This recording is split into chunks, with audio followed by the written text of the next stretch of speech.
বাবা কি হয়েছে? তুই সেই কথা আমাকে বলছিস কেন? তুই সেখানে বলিসনি কেন? আমার আজ সত্যি আমার মাথা মানে খারাপ করে দিচ্ছ তুমি আর তোমার ছেলে মিলে। হ্যালো এভরিওয়ান, প্রতিদিনের মতো আরও একটা নতুন ব্লগ নিয়ে তোমাদের সামনে হাজির হয়ে গেলাম। আশা করছি তোমরা সবাই খুব ভালো আছো, আর আমরাও সবাই কিন্তু এখন অনেক অনেক অনেক ভালো আছি তোমাদের আশীর্বাদে। তো যাই হোক, সকাল সকাল ঘুম থেকে উঠে বিছানাটা তো গুছিয়ে নিয়েছি, আর আজকে আমার ক্যামেরাম্যান কিন্তু চলে গিয়েছে পড়তে, যে কারণে তোমাদের সঙ্গে হয়তো সব ক্লিপ শেয়ার করতে পারবো না। তাও যাই হোক, যতটুকু পারলাম একা একা সেটুকুই করলাম। যাই হোক, বিছানাটা তো সুন্দর করে গুছিয়ে ফেলেছি, আর তারপরে কিন্তু বাসি কাজগুলো সেরে নিলাম। আর বাসি কাজ সারার পরে দেখি 9:45 বাজে। যাই হোক, চলে গেছি স্নান করতে। স্নান করে ফিরে দেখি বর্মশাই আমার চা করা হয়ে গিয়েছে। যাই হোক, বর্মশাই চা করেছে তা কী হয়েছে, আমাকে তো পুজো করতে হবে। আর দেখো ফাইনালি আমি কিন্তু চলে এসেছি ঠাকুর ঘরে, আর এসে আমি কিন্তু আমার কাজটা করে নিচ্ছি। আর তোমাদেরকে তো আগেই বলেছি আমার ক্যামেরাম্যান নেই। যাই হোক, তোমাদের দাদা ভাইকে মানে আমার বর্মশাইকে বলেছি ক্যামেরা করতে। আর দেখো, আমার কোথাও মাথা কেটে যাচ্ছে তো কোথাও পা কেটে যাচ্ছে, এটাই হচ্ছে। যাই হোক, কিছু মনে করো না, তোমরা কিন্তু একটু মানিয়ে নিও। তো চলো, পুজো তো আমার সারা হয়ে গেল, আর পুরো ঠাকুর ঘরটাও তোমাদেরকে একবার দেখিয়ে দিলাম। আর সত্যি কথা বলতে ভাবলাম প্রতিদিন কি আমার ওই পুজো করা তোমাদেরকে একঘেয়েমি দেখাবো, তাই আর পুজো করার প্রত্যেকটা ক্লিপ আমি নিতে পারিনি। আর আমার ক্যামেরাম্যান তো আজকে বাড়িতে নেই। যাই হোক, পুজো সেরে আমি চলে এসেছি তরকারি বানাতে, আর একটু তরকারিও করে নিলাম, কারণ ছেলে এসে চলে যাবে আবারও পড়তে।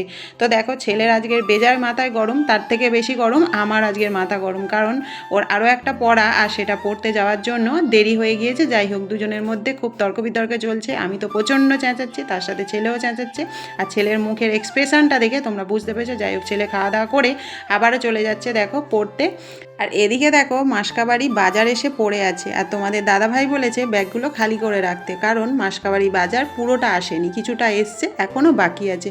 তো যে কারণে ভাবলাম এখন বাজারটা খালি করি, ব্যাগটা খালি করি, আর দুধের প্যাকেটটাও একটু বার করি, কারণ ভাবছি একটু দুধ চা খাবো। সকাল থেকে অনেক চেঁচামেচি করেছি, মাথা তো আমার আগুন, আর মাথা প্রচণ্ড যন্ত্রণা হচ্ছে, তাই ভাবলাম একটু দুধ চা খেয়ে নিই। অনেক দিন দুধ চা খাওয়া হয়নি, আর তোমরা তো জানো আমি লিকার চা খাই চিনি ছাড়া।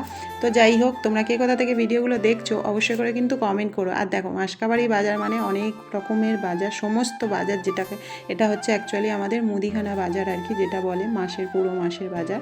তো যাই হোক, দুধের প্যাকেটটা নিয়ে, আর এদিকে দেখো আমি একটু চা বসিয়ে দিয়েছি। তো ভাবলাম দুধটা একটু ঢেলে নিই যেহেতু। আর সত্যি কথা বলতে মালগুলো ওখানে ঢালা হয়েছে, কারণ প্রত্যেকটা মাল আসবে ফদ্দ ধরে, পুরোটা মেলানো হবে, তারপরে আর কি যেটা যেখানে ঢাকা সেটা রাখা হবে। তো আমি একটু দুধ ঢেলে নিলাম, নিয়ে আবার জায়গা মতো রেখে এলাম, কারণ যেহেতু ফদ্দ আসার পরে ওটা মেলানো হবে। তো ফাইনালি আমি একটু দুধ চা করে নিলাম।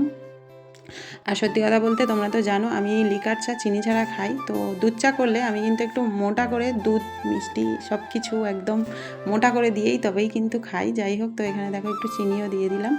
আর শাশুড়ি মার জন্যও করেছিলাম, যে কারণে সসপ্যানে অনেকটা চা থেকে গেছে, কিন্তু উনি মানে স্নান করতে গিয়েছে, বললাম আমি পরে খাবো। তো তারপরে দেখো টিফিনটা তো আমি করে নিলাম, আর এদিকে কিন্তু এসে ভাতও বসিয়ে দিলাম। আর সত্যি কথা বলতে আজকে সব ক্লিপ আমি তোমাদের সঙ্গে শেয়ার করতে পারবো না, কারণ আমার ছেলে আজকের মানে ওর আজকের একটা সেকেন্ডের জন্য সময় নেই। পড়ে থেকে এলো, আবার পড়তে চলে গেল, আবার 3টে থেকে পড়া, আবার হচ্ছে এসে 5টা থেকে পড়া, মানে আজকের সারাক্ষণ একদিনে 4টে পড়া, মানে কি বলবো, প্রচুর ব্যস্ত। আর এদিকে দেখো, তোমাদের দাদাভাই বাজার থেকে চিংড়ি আনতে বলেছি, কিন্তু এখানে চিংড়ি এনেছে, আমার মাথা গরম হয়ে গেছে চিংড়ি দেখে, মানে বাজার করা দেখেই আমার মাথা গরম হয়ে গেছে। আমি যেটা আনতে বারণ করেছি সেটাই এনেছে, যেটা আনতে বলেছি সেটা আনেনি। এই নিয়ে বেজায় রাগ, আমার মুখটা দেখে বুঝতেই পারছো তোমরা কতটা রেগে গেছে। ছেলে বাবা সকাল থেকে আজকে আমার মাথা গরম করে দিয়েছে। যাই হোক, রান্না করার কথা ছিল একরকম, রান্নাটা পুরো চেঞ্জ হয়ে গেল। এখানে আলু কেটেছিলাম, চিংড়ি বলেছিলাম বড় বড় চিংড়ি আনতে, আর চিংড়ি আলু দিয়ে তরকারি করব। তো যাই হোক, সেটা তো হলো না। যাই হোক, ঢ্যাঁড়স দিয়ে চিংড়ি দিয়ে করলাম। আর এখানে দেখো ডাল বসিয়ে দিয়েছি, ভাত তো আমার হয়ে গিয়েছে, আর এখানে তারপরে একটু পুঁই শাক চিংড়ি করে নিলাম। সত্যি কথা বলতে তুমি যেটা ভেবে থাকবে যদি তার উল্টোটা হয়, কেমন মাথা গরম হয়ে যায় তোমরাই বলো। তো যাই হোক, কিছু তো করার নেই, হয়ে যখন গেছে আর কিছু করার নেই, এত মাথা গরম করে কোনো লাভই হলো না। যাই হোক, শেষমেশ কিন্তু আমি রান্নাটা কমপ্লিট করে ফেলেছি। আর আজকে মেনুতে ছিল ডাল, ঢ্যাঁড়স চিংড়ি, আর এদিকে ছিল পুঁই শাকের ঘন্ট চিংড়ি দিয়ে। যাই হোক, অনেকটাই বেলা হয়ে গিয়েছে, আমি ছেলে সবাই দেখো খেতে বসে গিয়েছি।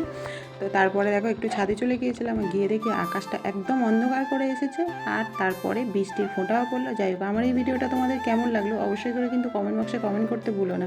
দেখা হচ্ছে তোমাদের সঙ্গে নেক্সট ভিডিওতে। তো সবাই খুব ভালো থেকো, সুস্থ থেকো, চলো টাটা।